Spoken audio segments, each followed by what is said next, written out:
रुकना नहीं है, जब तक ना मंजिल मिल जाए रुकना नहीं है। ऐसा होता है ना कि नहीं हम एग्ज़ाम पास किए चलो दूसरा करते हैं। सोशल मीडिया में शुरू में इंस्टा चलाती थी, फिर मुझे लगा कि बहुत टाइम पास हो रहा है, इसमें नहीं करना चाहिए।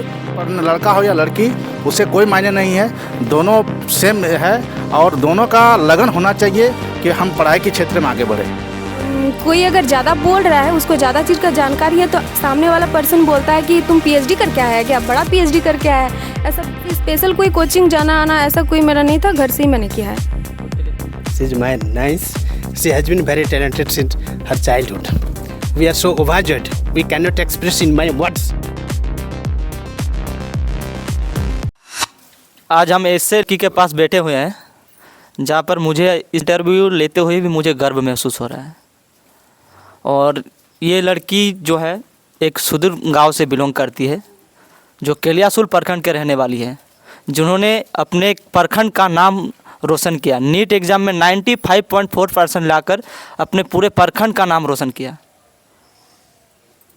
और वो लड़की हमारे पास बैठी हुई है और फिलहाल वो जामकुदर के रहने वाली है। आप सोचिए कि अभी का दौर सोशल मीडिया का दौर है, मगर जहाँ इस लड़की ने अभी अपने पूरे दौर को छोड़कर 95.4% अपने गांव का नाम, अपने पूरे प्रखंड का नाम, अपने ज़िला का नाम रोशन करते हुए। खुशी मंडल। खुशी मंडल जी। जी, आपका कितना परसेंट आया? 95.4% आया है। 95.4। हाँ। तैयारी आप कैसे करते थे घर में? घर में तो देखिए ज़्यादातर मैंने सेल्फ स्टडी की है, और एक टेलीग्राम के माध्यम से एक ग्रुप में जुड़ी थी मैं। पीजी के दौरान ही एक सर थे, वो वहाँ पे मतलब बीबीएम की यूनिवर्सिटी में ही मैंने पीजी कंप्लीट किया अपना। तो वहीं पे एक हमारे सीनियर भैया थे, वो पीएचडी स्कॉलर थे, तो वो हम लोग के माध्यम से उन्होंने कहा कि चलो हम लोग तैयारी करते हैं। तो ग्रुप उन्होंने स्टार्ट किया हम लोगों से। तो दीपक सर नाम है, और दीपक सर के माध्यम से मैं आयशा मैम से जुड़ी। तो दीपक सर और आयशा मैम दोनों मतलब ग्रुप चलाते हैं, उन्हीं के माध्यम से मैं करती थी। गाइडलाइन के मतलब वो लोग गाइडलाइन करते थे और पढ़ाते भी अच्छे, और बाद बाकी मैंने सेल्फ स्टडी ही किया है। मतलब आपको कैसे ख्याल आया कि हमको नीट में जाना चाहिए? पहले तो उतना इसके बारे में पता नहीं था। दीपक सर के माध्यम से जब मैं जुड़ी थी तो धीरे धीरे सब चीज़ें पता चलने लगा। मुझे पीजी करते दौरान भी उतना अच्छे से मालूम नहीं था कि इतना ये होता है। तो सब कोई ग्रुप में जुड़ रही थी मेरे फ्रेंड लोग यूनिवर्सिटी में ही। तो उन्होंने कहा कि खुशी ऐसा ऐसा बात है, आपको करना है। तो हम बोले ठीक है करते हैं, क्योंकि पीजी करने के बाद तो कुछ ना कुछ तो करना ही है कोर्स करने के बाद। तो मैं सोच रही थी कि फिर कर लेते हैं, ये वाला ग्रुप जुड़ के देखते हैं कैसे होता है तैयारी पूरा। फिर धीरे धीरे ऐसे जानकारी मिलता गया, और फिर मैं फर्स्ट टाइम एग्ज़ाम दी थी जनवरी में, उसमें नहीं निकला। ये सेकंड अटेम्प्ट था, इसमें निकला। मतलब सेकंड अटेम्प्ट है ये? जी। ये आपका तो बायोडाटा ऐसे भी आपका डॉक्यूमेंट भी देखे हैं। आप तो इंटर में आर्ट्स लेके पढ़ी है ना? हाँ एकदम बिल्कुल। और ग्रेजुएशन में क्या ऑनर्स था आपका? हिंदी था। हिंदी ऑनर्स? हाँ, मास्टर्स भी हिंदी से ही किया मैंने। कितने सालों में ग्रेजुएशन किया कंप्लीट? मेरा सीजन था 19 से 22। आप ये जो आज नीट का एग्ज़ाम पास किए हैं, आप ये श्रेय किसको देना चाहते हैं? जी बिल्कुल, मेरे सभी परिवार को आप देख ही सकते हैं, और यहाँ उपस्थित सभी मेरे परिवार के सदस्य ही है। और साथ ही साथ मैं मेरे नाना जी को, नानी जी को, मेरे सभी मामा मामी इन्हीं लोग को मैं देना चाहती हूँ। माता पिता तो है ही साथ में। आपके फैमिली किस तरह से रिस्पॉन्स करते हैं आपको? और देखिए वो मतलब मुझे कोई चीज़ का रोक टोक नहीं करते हैं। मैंने कभी अगर पढ़ाई से संबंधित कोई भी चीज़ को मांगा है या कहीं पे भी कोई दिक्कत आई है, तो उन्होंने मेरा पूरा सपोर्ट किया है। चाहे कोई भी भाई हो, भैया हो, मामा हो, बड़े पापा हो, या मेरे नाना नानी हो, मेरे माता पिता हो, सभी ने मुझे पढ़ाई में बहुत सपोर्ट किया है।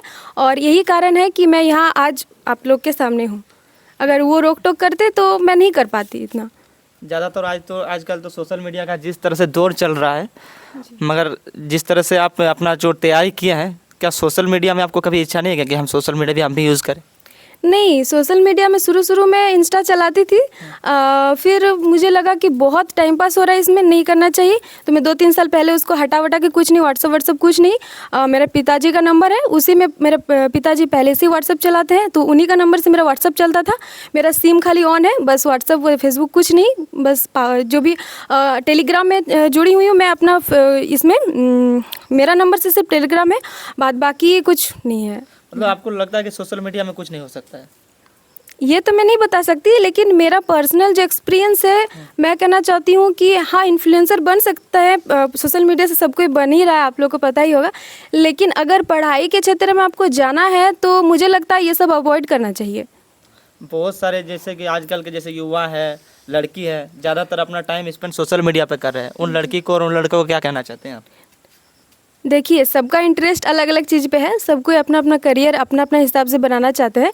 लेकिन मैं उन लड़कियों को, उन लड़कों को ये संदेश देना चाहती हूँ कि अगर आपको शिक्षा के क्षेत्र में आगे बढ़ना है और शिक्षा के क्षेत्र में अपना मुकाम हासिल करना है तो ये सब अवॉइड कीजिए। और हाँ, सक्सेस होने के बाद तो ये सब करना ही है, ये सब आप बाद में कर सकते हैं, लेकिन पहले अपना मंजिल को पाना है अगर शिक्षा के क्षेत्र में आप चाहते हैं तो।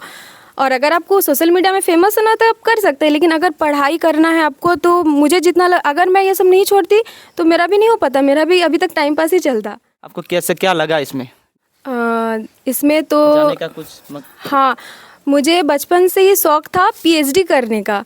दरअसल मुझे उतना जानकारी नहीं था।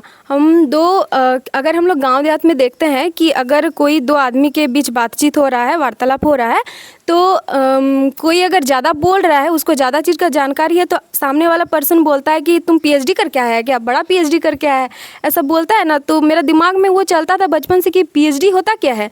तो फिर धीरे धीरे मुझे पता चला कि अच्छा ये होता है, फिर ऐसा करना पड़ता है। फिर मेरा दिमाग में ख्याल आया कि नहीं, हम भी पीएचडी करेंगे। मतलब बचपन से शौक़ था पीएचडी करने का, तो इसीलिए मैं यहाँ तक आई। मतलब और मुझे ये मतलब बीच बीच में मैं ये छोड़ दी थी कि दिमाग से हट गया था कि पीएचडी वगैरह। फिर पीजी में आई, फिर पता चला कि हाँ, नेट क्लियर करने के बाद पीएचडी होता है वगैरह वगैरह।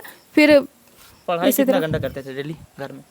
देखिए, घंटा तो नहीं बोल सकते हैं, लेकिन लास्ट में मैंने तो ज़्यादा से 6 महीना ही ज़्यादातर दिया है इसमें, अधिक से अधिक समय।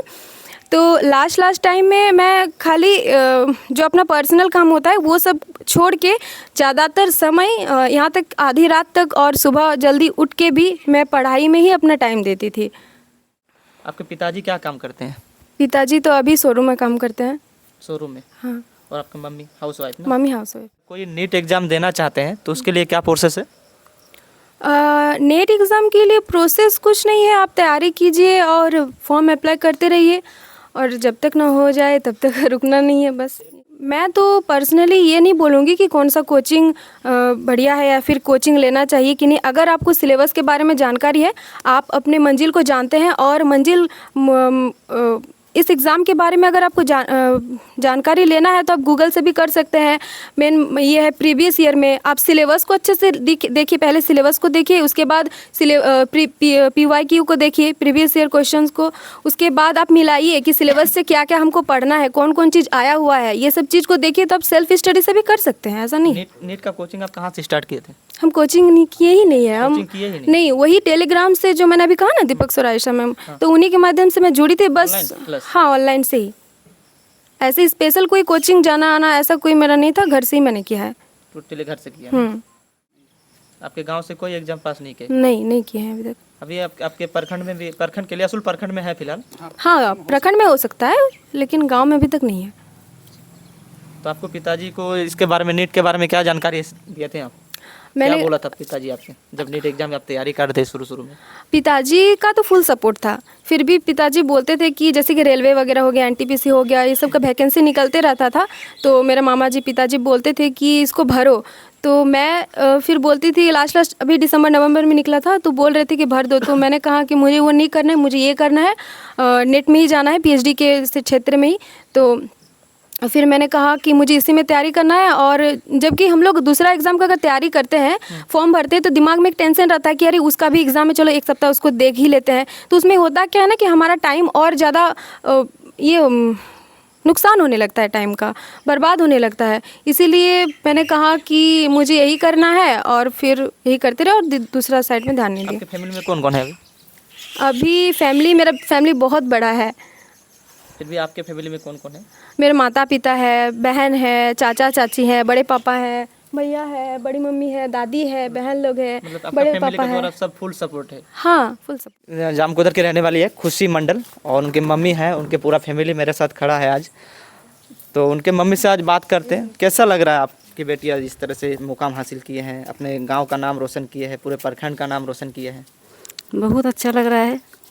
মানে क्या बोल रहे हैं বেঙ্গলি में बोलिए আমার কেমন লাগছে আপনাকে খুব ভালো লাগছে বলে প্রকাশ করতে পারবো না যে আমার স্বপ্নটা কি পূর্ণ হলো মানে আপনার মেয়ে যে আছে এরকম দিনে কত ঘন্টা পড়তো পুরো দিন পড়তো অল্প স্বল্প হালকা সালকা কিছু সকালবেলা ঝাটপাট মুছা পড়া এইসব করতো তারপর চাটা খেতো তারপর পড়াশোনা করতো সারাদিন शर्मा जी मेरा नाम हुआ निवारण चंद्र मंडल। आप खुशी जी को कौन लगते हैं मेरे भतीजे लगते हैं, मेरे छोटा भाई का बेटी है।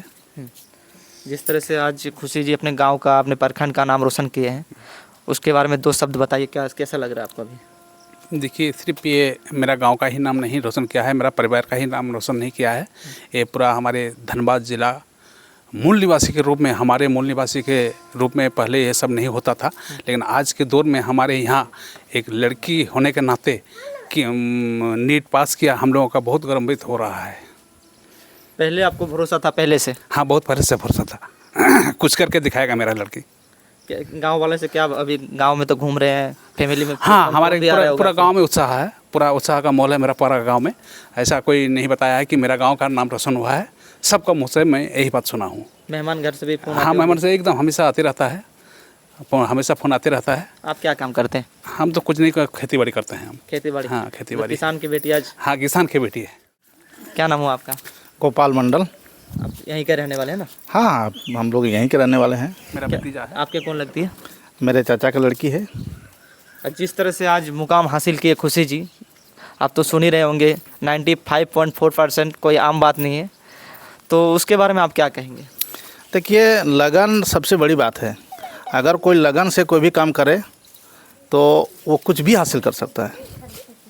कुछ भी ऐसा कोई भी चीज़ नहीं है कि वो हासिल नहीं करता है। हासिल करने के लिए लगन होना सबसे बड़ी बात है। ऐसा कोई ज़रूरी नहीं है कि आपके पास में कैपिटल हो, आपके पास धनीमान हो, आपके माता पिता बढ़िया नौकरी करते हैं या बढ़िया बिजनेसमैन हो, ऐसा कोई बात नहीं है। क्योंकि आप देख रहे हैं कि सबसे बड़ी बात है कि लड़का हो या लड़की, उससे कोई मायने नहीं है, दोनों सेम है और दोनों का लगन होना चाहिए कि हम पढ़ाई के क्षेत्र में आगे बढ़े। हम लोग भी पढ़ाई किए हैं, लेकिन पढ़ाई सबसे बड़ी बात है, उसका लगन होना चाहिए, उसका लक्ष्य होना चाहिए। फैमिली को अपने बच्चों को कैसे ट्रीट करना चाहिए जिस तरह से आज बच्चे सही दिशा में नहीं जा रहे हैं क्योंकि सही दिशा छोड़ के गलत दिशा में भटक रहे हैं। देखिए, फैमिली को सबसे पहले है कि फैमिली को बच्चे को देखना चाहिए कि बच्चे कौन चीज़ में ज़्यादा इंटरेस्टेड है, कौन सा पढ़ाई कौन सा विषय में ज़्यादा इंटरेस्टेड है। आजकल तो ऐसे बच्चों को लगता ही नहीं, आजकल तो बच्चों को लग रहा है इंस्टाग्राम में ज़्यादा इंटरेस्ट है। इंस्टाग्राम में इंटरेस्टेड है तो उसको पहले रोकिए। गलत अगर जा रहा है तो उसको रोकिए। बच्चा पढ़ाई कर रहा है ना, क्या कर रहा है, उसको पहले ध्यान दीजिए कि किस क्षेत्र में बच्चा जा रहा है मेरा। सुबह कहाँ है, दोपहर में कहाँ है, शाम को कहाँ है, रात में कहाँ है, उसका ध्यान रखा कीजिए। हर फैमिली को यही निर्देश देना चाहूँगा कि अपने बच्चे को पढ़ाई के साथ साथ उनको ध्यान रखिए कि बच्चा किस दिशा में जा रहा है। अगर गलत दिशा में जा रहा है तो उसको तुरंत रोकिए। 95% बच्चे आप आजकल देखते होंगे कि हाँ, 95% लड़का बर्बाद हो रहे हैं। इसमें देखिए, सिर्फ आपका लड़का लड़की के बर्बाद होने का मेन कारण है उनके माता पिता का ध्यान कम रखना। कैसे? क्योंकि माता पिता सिर्फ जानते हैं कि पढ़ाई कर रहे हैं और मेरा लड़का देखने में बढ़िया है, स्टडी कर रहा है, लेकिन वो किस दिशा में जा रहा है, किस ट्रैक में चल रहा है, उसको ट्रैक में ध्यान देना पड़ेगा कि ट्रैक क्या है उसका। गलत ट्रैक है तो उसको तुरंत रोकिए। सबसे बड़ी बात है, अगर मान लीजिए लक्ष्य अपना रखेगा कि हम दिल्ली जाएंगे, तो दिल्ली जाने के लिए उसको लक्ष्य रखना पड़ेगा कि हम बाईसाइकिल जाएंगे, पैदल जाएंगे, स्कूटर में जाएंगे, बाई कार जाएंगे, या मेल एक्सप्रेस में जाएंगे, या लोकल ट्रेन में जाएंगे, या सुपर एक्सप्रेस में जाएंगे। हमको निर्धारित करना पड़ेगा कि हम किस दिशा में किस तरह से जाएंगे। टाइम मोबाइल यूज़ करते थे घर में? मोबाइल यूज बहुत कम करती थी, ठीक है ना, बहुत कम, मतलब अपना ज़रूरत के हिसाब से करती थी। उसके बाद वो उससे कोई लेना देना। क्या नाम हुआ जी आपका? मेरा नाम बंकिम चंद्र मंडल है। खुशी जी को कौन लगते हैं? मैं अंकल लगता हूँ। अंकल यस जी, जिस तरह से आज आपकी बेटी हाँ, पूरे भतीजा। गांव का, पूरे प्रखंड का, डिस्ट्रिक्ट का नाम रोशन करे, हाँ, उसके बारे में दो शब्द बताइए, कैसा लग रहा है आपको? I am first of all I'd like to thank you of your channel. I'm an English teacher of Adarsh Uच्च Vidyalaya Jamkodar. She is my niece. She has been very talented since her childhood. We are so overjoyed. We cannot express in my words that how we are the happy. We are getting in all area. We are thankful of first of all your channel that you have visited my door to door, and that is, I think that they are my future. They are heart. We are proud of this nice. Thank you very much. Thank you. चलिए, हमारे channel के द्वारा सभी को और इसके family को भी, खुशी जी के फैमिली को भी बहुत बहुत धन्यवाद देना चाहते हैं कि इस तरह से अपने सुदूर गांव के एक इलाके में एक लड़की जो पूरे प्रखंड का, पूरे गांव का, पूरे धनबाद डिस्ट्रिक्ट का नाम रोशन किए हैं। और खुशी जी को तहे दिल से धन्यवाद देना चाहते हैं हमारे चैनल के द्वारा कि इस तरह से 95.4% लाकर पूरे धनबाद का, पूरे झारखंड का नाम रोशन किए हैं। और आगे भी खुशी जी इस तरह से काम करते रहे और पूरे गांव का और पूरे धनबाद का नाम रोशन करते रहे। हमारे चैनल द्वारा यही उनको दुआ देते हैं। चलिए खुशी जी, आप पहले हमारे चैनल में जितने भी दर्शक देख रहे हैं आपके गांव में, पूरे प्रखंड में, पूरे ज़िला में, उन लोगों को आप क्या कहना चाहती है, एक शब्द बता दीजिए। सबसे पहले तो आप लोगों को बहुत बहुत धन्यवाद। और धन्यवाद तो आपको देना चाहिए जिस तरह से आप अपना नाम रोशन। नहीं ऐसा नहीं है। देखिए, हम लोगों का भी नाम रोशन किए, गर्व हो रहा है मुझे महसूस आज कि आपका इंटरव्यू ले रहे हैं। मैं आपके चैनल के माध्यम से सभी सभी विद्यार्थी को ये कहना चाहती हूँ कि आप अपना जो मंजिल बना के रखे हैं उसको पाने के लिए मेहनत कीजिए। और सिर्फ सोचना बड़ी बात नहीं है, डींग हाँकना बड़ी बात नहीं है, उसके लिए मेहनत करना पड़ता है। और सही मार्ग में जाइए। मेन बात यह है कि आप क्या कर रहे हैं आपको पता होना चाहिए। और आप जिस क्षेत्र में जा रहे हैं वो सही है। क्षेत्र तो सबका सही ही रहता है, मतलब आप जिस डायरेक्शन में जा रहे हैं वो सही है कि नहीं। और रुकना नहीं है, जब तक ना मंजिल मिल जाए रुकना नहीं है। ऐसा होता है ना कि नहीं हम एग्ज़ाम पास किए, चलो दूसरा करते हैं, ये वाला नहीं हो, 6 महीना छोड़ दिए, उसको छोड़ के दूसरा करते हैं, वैसा नहीं करना है। आप मंजिल सेम रखिए। रास्ता भले ही अलग, एक रास्ते में पत्थर मिल गया उसको छोड़ दिए, दूसरा रास्ता पकड़े, लेकिन मंजिल सेम रखिए। तो आपको कभी कभी ऐसा नहीं लगता है कि हम जैसे कि हम पढ़ाई में बोर हो गए हैं, मूवी देखने कभी जाएं? नहीं, मुझे अभी तक मैंने देखा ही नहीं कहीं पे मूवी जाके, सही में।